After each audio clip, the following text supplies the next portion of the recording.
Hey guys, it's Melissa here from melissaopen.com. Welcome to another episode of Awaken Your Inner Awesomeness. I am so delighted you're here with me today. Today I want to talk about releasing your fears. This is a topic that keeps surfacing in my own life, and every time I go to channel some messages, this is what comes up. So I feel like this is something that maybe the collective is battling right now, so I want to address it. Why are fears popping up? How are they keeping us stuck? And how can we break free from allowing these fears to keep telling us lies, keep us stuck, and keep us from living the life that we truly deserve to live? So what are your fears? That's an important thing. What triggers you? What I have found is generally linked to some kind of fear, whether it be a financial thing or if it's in relationships. Like for me, a big fear is fear of abandonment, because as a little 3-year-old, my mom and dad got divorced, my dad left. And when you're little, you really can't process what's happening when something like that happens. And I really, truly believe a lot of why we have these fears that show up in our lives later on as adults is because things happened to us when we were kids. And as children, we don't know how to process that. And I know at least the generation of parenting that I had, they were not people who sat down and explained things very well or helped you to understand what was happening. It's just, this is the way it is, and this is how it's going to be. And that can be very scary and confusing to a little child. So those fears really start from very early on and a young age. Sometimes I think we don't even remember why those fears surface, like why they're there. Like, how did that happen? Why did I first start to develop that fear? It happened so long ago. It's just part of us, and we don't even remember why those things happen. And sometimes we do remember. I do remember my parents' divorce. I don't really remember a whole lot before that. I have one memory of us being together as a family. One. That's it. From there on, it was them being angry and fighting, and it was not a good thing. So for me, having that fear of if I don't act right or if I don't do this, like it definitely led to like the people-pleasing behaviors for me. Because I felt like I had to please my mom and I had to please my dad, and I was trying to make them both happy. I distinctly remember one memory of being in the kitchen with them when I guess I had to be 3 because it was right around the time they got divorced. And my mom crying and my dad, like they were arguing, then my mom crying. And I remember running to my mom and hugging my mom, and then running to my dad and hugging my dad. I really, truly was ultimately the picture of being in the middle. That's exactly what it was. And I felt like I had to go comfort her, and then I had to go comfort him. And that is where this whole people-pleasing thing started, because I felt like if I was good, if I'd be better, like maybe this wouldn't happen. And we know that that's not true, of course. And then my dad went off and had his own life. And in the process of that, we didn't see him. So it felt like abandonment. Still love my dad, but it brought up so many issues. And there are other issues I had with my mom too, but this is what caused a lot of the fears in my life to really start to take shape. And then you go about your life and you forget about it, especially when we run on autopilot. We're just going, trying to make things happen. And all of a sudden something happens to you and it's like a giant trigger. You're like, why did I get so triggered by that? What is that? That is some underlying fear that just got poked, right? There it is. I'm touching this fear that you have, that you forgot was there. And the fears can be over anything. They can be surrounding money. They can be surrounding your worth. They can be surrounding love and the fact that you may get hurt again. They're all over the place. We have them. Again, a lot of times we don't even realize they're there. just fears that we have, and they have been formed by the experiences that we have had. They shape our lives and they control us subconsciously. We don't even realize that a lot of the decisions that we make are based on fear and not trust. Like, trust is the total opposite of fear, right? I mean, love is the total opposite, but trust, when we trust things, we trust ourselves, we trust our intuition, we trust our gut, we're not running on that fear, because fear will tell us, like, you can't do that. That won't work for you. That person doesn't like you. When we ignore the fear and we start learning to trust, and we build trust with ourselves and with our intuition, then fear gets drowned out, right? It's like that white noise, and we just decide to turn the volume down. Like, shut up. I'm not listening to you anymore. You're stupid. You're a liar. You're the one trying to ruin my life, not this other stuff. So how do you deal with it? What do you do so that you can build the trust with yourself more? The first thing you have to do is you have to know what it is that's causing you fear. What are your fears? There was a card that I used to get in one of my oracle decks, and I think it was the Crazy Sexy Love Notes deck, and it said, invite your fears to tea. But it's true, we have to get really chummy and comfortable with our fears because we need to identify them. We can't fix something if we don't know what's wrong. And we have to realize what our fears truly are.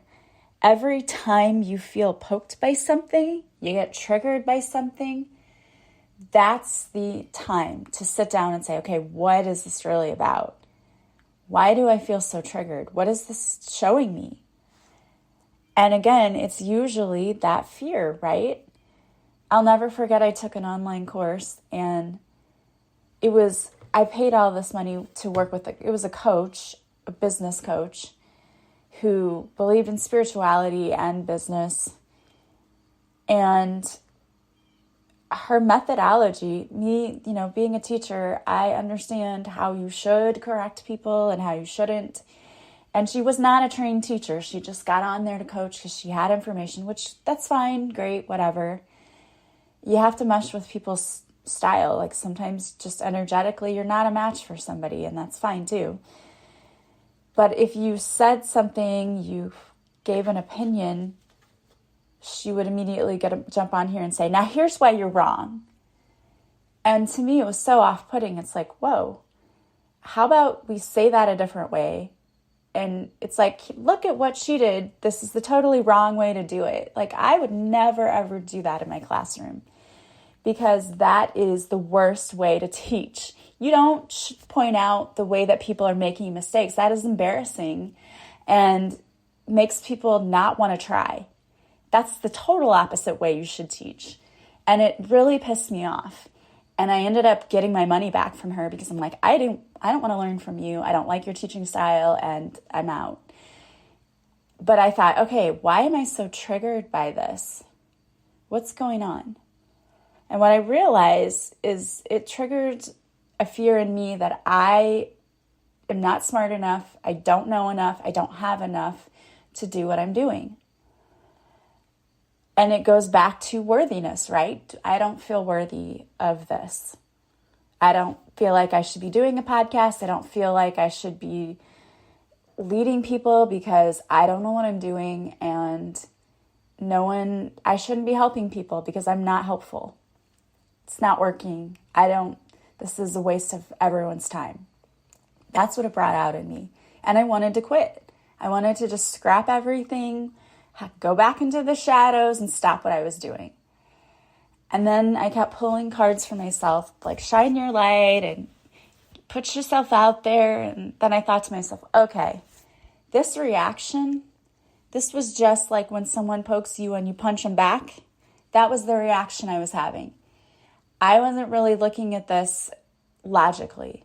It was the fear that I was not enough and I didn't know enough that was making me want to retreat and go back and stop doing this. And then people were leaving comments on the podcast like, thank you for what you do. And I was like, okay, there's proof. So when those lies come about and you identify them, one of the ways to fight the lie is to look for the truth. The truth in that situation was that I was helping people and that I may not be perfect, but what I was doing mattered and that I needed to keep going. And I was worthy. And even though I'm learning and I'm not perfect, I wasn't expecting myself to be, that I needed to keep going. The truth was right there in that review. Thank you for doing this.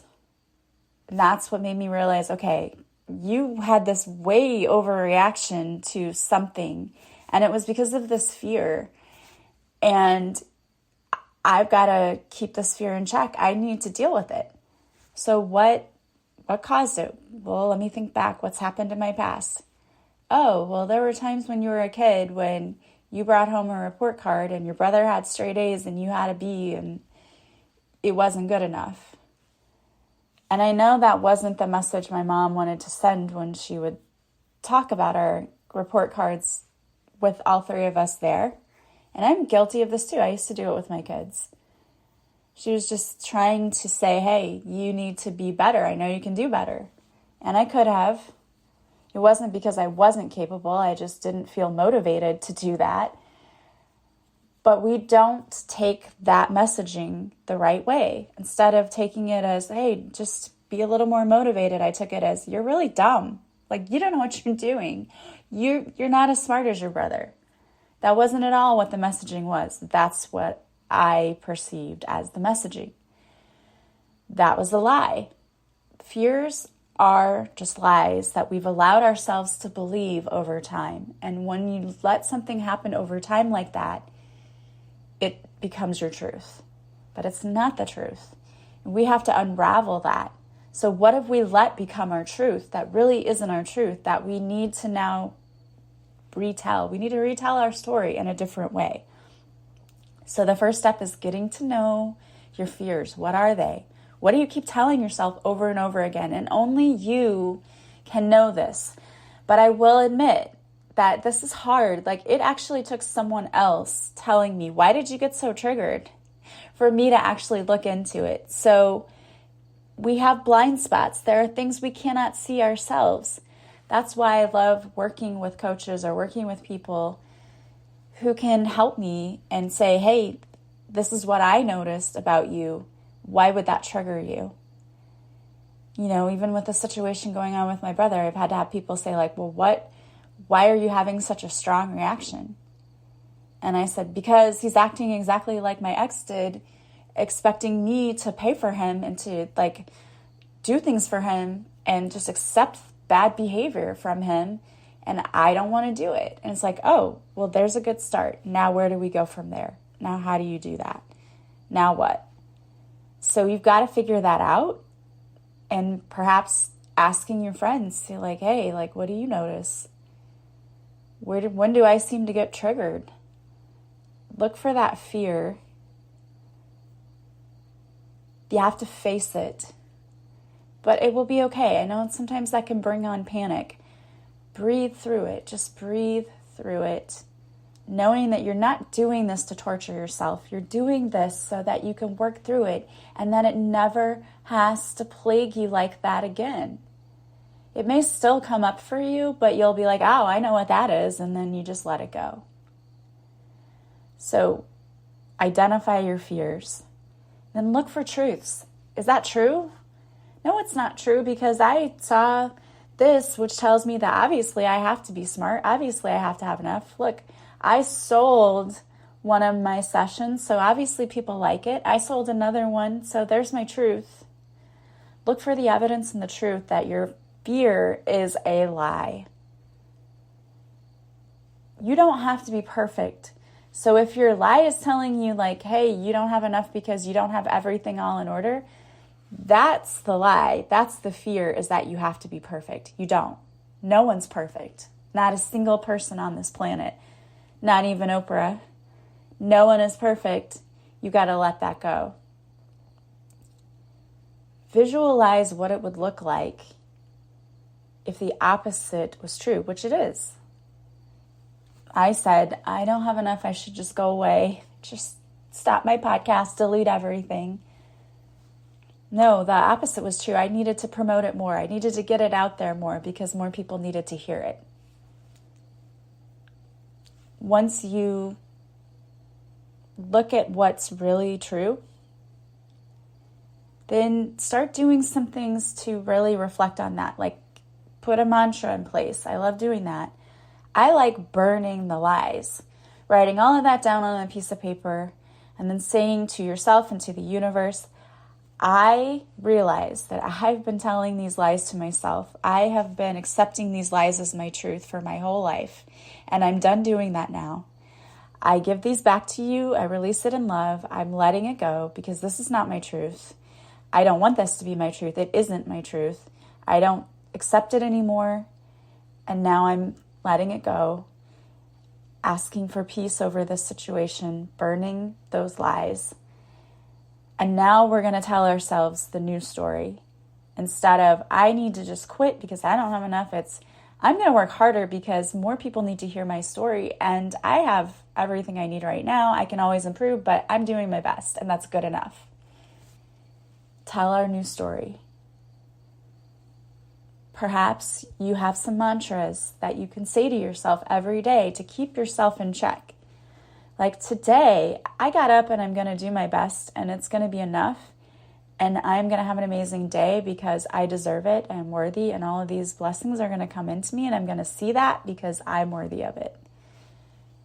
Do your mantras. Find some that will help you specifically. You can just do a Google search or even on Pinterest for mantras for whatever it is that you've identified as your fear and the lie. And now you need to rewrite that and create your truth.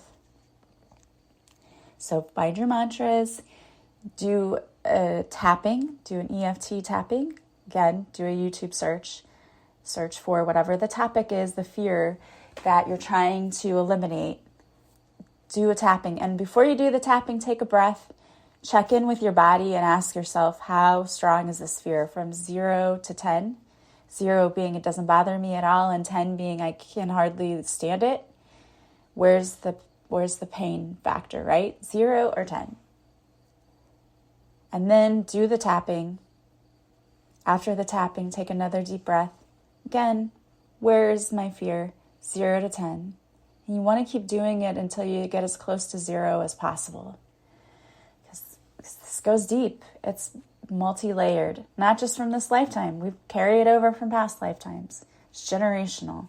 Gotta break that. So it's time to start looking at what it is you're fearing because it's keeping you from doing what you really need to do, which is to live your amazing dream life, which you deserve. All right, I wanted to pull a few cards today for you from the new deck that Ginger got me, and I love it, and I thank you, Ginger, for that.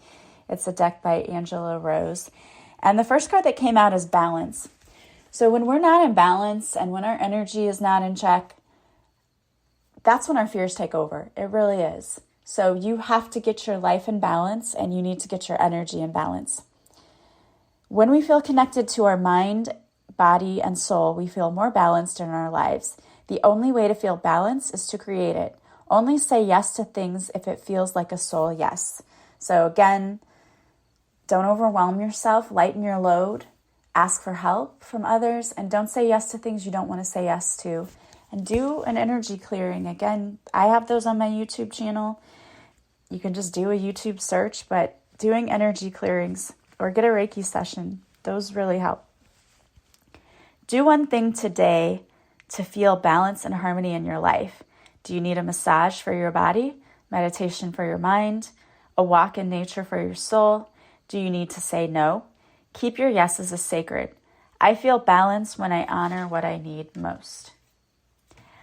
All right, and the next card is take the leap. Again, fear is keeping you stuck. Don't allow that. Don't wait a second longer to do the thing or take action on your dream. You are ready now. Create your own time. Jump in and take the big, scary leap. And I love this card, especially there's a butterfly on this card. And butterflies are a huge symbol to me for transformation and change and going after the thing that makes us the most afraid. Because that is the bravest thing you can do, is to take on your fears head on. Create the time now to do what has been your calling.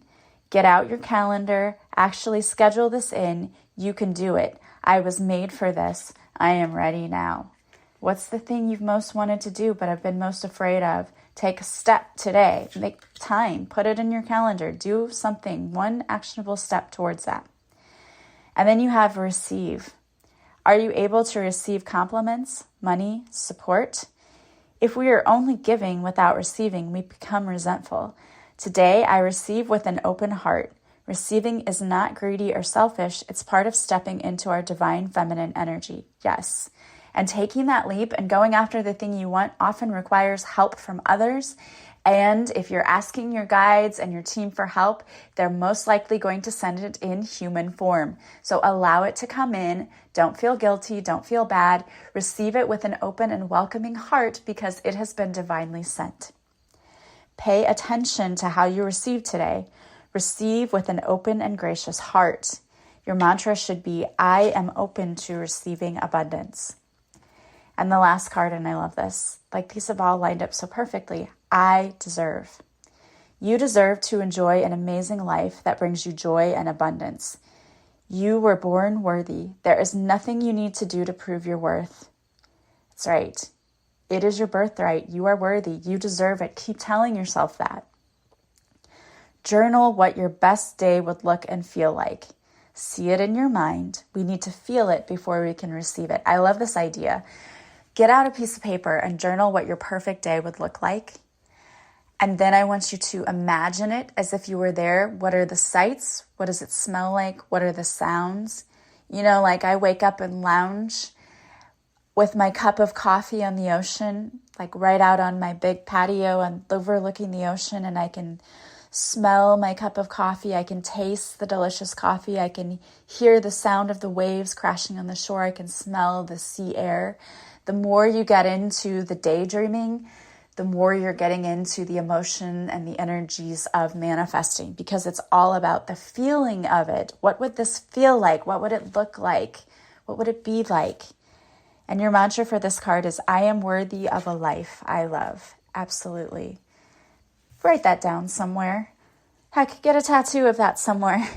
I am worthy of the life I love. Say that again and louder for the people in the back. I am worthy of a life I love. Exactly. You are. It is your birthright.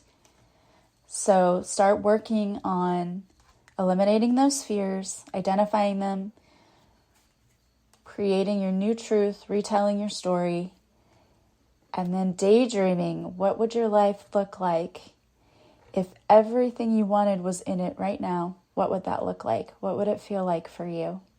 Because you deserve it and you can have it. All right, guys. Well, I hope that those messages resonated for you. I hope you have a beautiful and amazing day.